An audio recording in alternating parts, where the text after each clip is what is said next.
क्या आप तैयार हैं एक ऐसी रहस्यमयी यात्रा पर जाने के लिए जहां हर मोड़ पर चौंकाने वाली कहानियां आपका इंतजार करती हैं?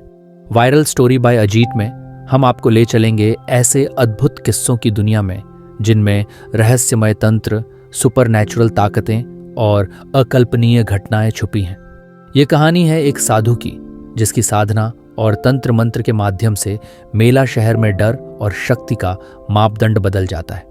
क्या वो लॉकेट वाकई में इतनी ताकतवर थी, या फिर यह सब महज एक खौफनाक भ्रम था? आइए जानिए वायरल स्टोरी बाय अजीत पर एक ऐसी दिलचस्प और रहस्यमय कहानी जो न सिर्फ आपको सोचने पर मजबूर कर देगी, बल्कि अगले पल के लिए आपकी सांसें रोक भी देगी। महाकुंभ मेला, जो अपनी धार्मिक और आध्यात्मिक महत्ता के लिए प्रसिद्ध है, हर बार अपनी विशालता और भक्तों की भीड़ से सबको चौंका देता है। ये मेला हर बार चौंका देता है।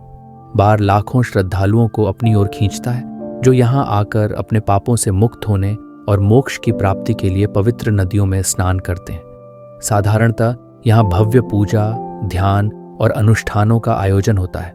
ये मेला एक अद्वितीय समय होता है जब भगवान और भक्त के बीच का रिश्ता नई ऊर्जा के साथ और पवित्र होता है। लेकिन इस बार कुछ अलग हुआ, जब एक साधु मेला क्षेत्र के एकांत कोने में गहरे ध्यान में बैठा हुआ था। उसकी उपस्थिति ने सभी का ध्यान आकर्षित किया। उसकी आंखों में एक गहरी चमक थी और वह बिना किसी बाहरी प्रभाव के लोगों से दूर और अजनबी सा लग रहा था।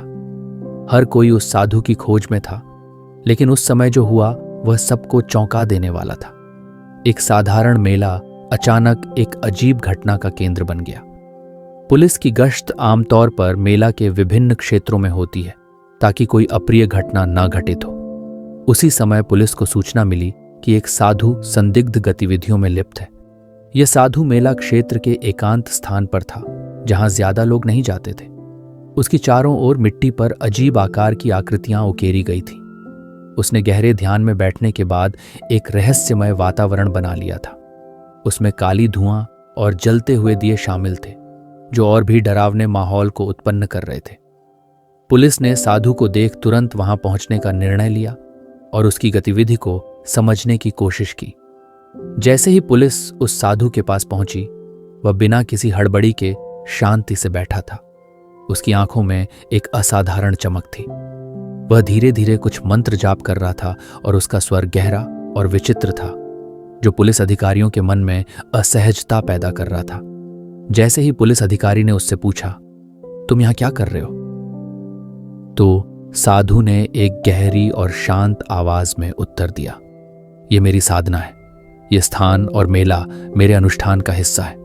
मेरा काम तुम्हारे द्वारा समझा नहीं जा सकता।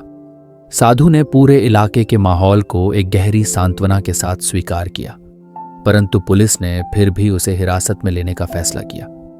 जब पुलिस ने साधु के पास मौजूद सामग्री की जांच की, तो वह हर कोई चौंक गया।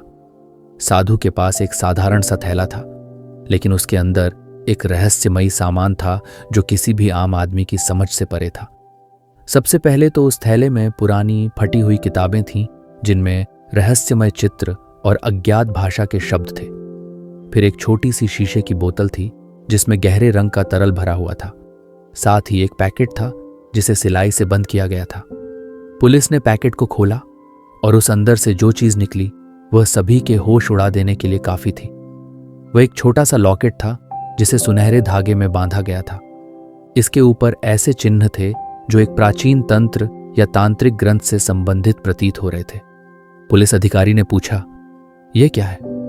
स्विंग साधु ने गहरी सांस ली और कहा, यह वह दिव्य शक्ति है जिसे मेरे गुरु ने मुझे सौंपा है। इस लॉकेट के अंदर एक अद्भुत शक्ति समाई हुई है। यह एक ऐसी शक्ति है जो किसी साधारण इंसान की नहीं है। इसे छेड़ना मौत से कम नहीं होगा। कहते हैं कि जैसे ही लॉकेट को किसी के हाथों में पकड़ा जाता, एक अद्भुत बदलाव महसूस होता है। पुलिस अधिकारी ने लॉकेट को जब हाथ में लिया, तो अचानक कमरे में एक अजीब सी गूंजने वाली आवाज सुनाई दी, जो किसी प्राचीन मंत्र के जैसे थी। इसी बीच लॉकेट की चमक बढ़ी और कमरे का वातावरण ठंडा और घना हो गया। लॉकेट की चमक धीरे धीरे बढ़ने लगी और उसके बाद अचानक यह हवा में उड़ने लगा। यह दृश्य उस रहस्यमय शक्ति को दर्शाता था जिसने सभी को हक्का बक्का कर दिया था। अधिकारी अब घबराने लगे, क्योंकि उन्होंने वह शक्ति देखी थी जिसे वे पूरी तरह समझ नहीं पाए थे। उस समय साधु ने उन्हें कहा, यह शक्ति अब तुम्हारे जीवन का हिस्सा बन चुकी है और इसका असर तुम्हारी आत्मा पर होगा। तुम्हें इसे सही दिशा में अपनाना होगा, अन्यथा यह शक्ति तुम्हें नष्ट कर सकती है।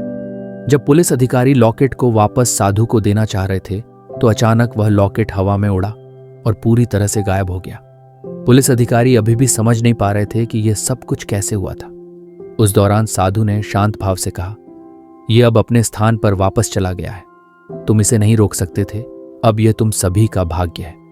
साधु ने आगे कहा, जो तुमने देखा वह केवल शुरुआत थी।